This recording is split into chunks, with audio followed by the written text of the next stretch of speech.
Many photographers are reluctant to try manual exposure mode. Some find this setting to be intimidating. Others simply don't see the point of using it. They just stick to the aperture priority and shutter priority modes.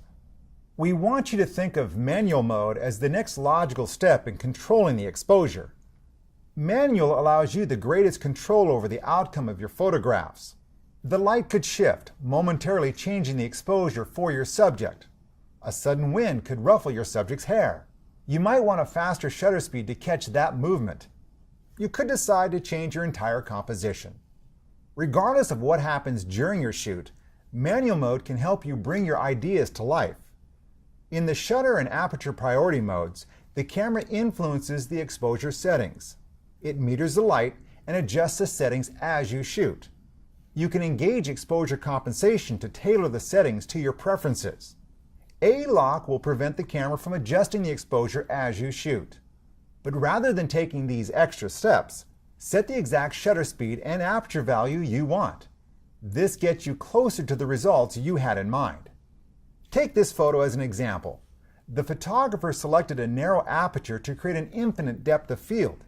Then he sets a shutter speed of 1/250th of a second. This freezes the water, adding sharpness to the waves. The resulting image is underexposed. It creates the impression that darkness is just about to fall.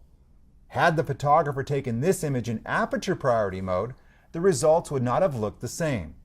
The camera would have automatically selected a slower shutter speed to obtain a correct exposure. The photographer would need to engage exposure compensation to obtain results similar to the first image. Manual mode allows the photographer to select the shutter speed he wants to underexpose the image by a full EV step. He can avoid the extra step of exposure compensation. What if the photographer didn't like the results? He could have quickly changed the shutter speed to create the image he originally had in mind.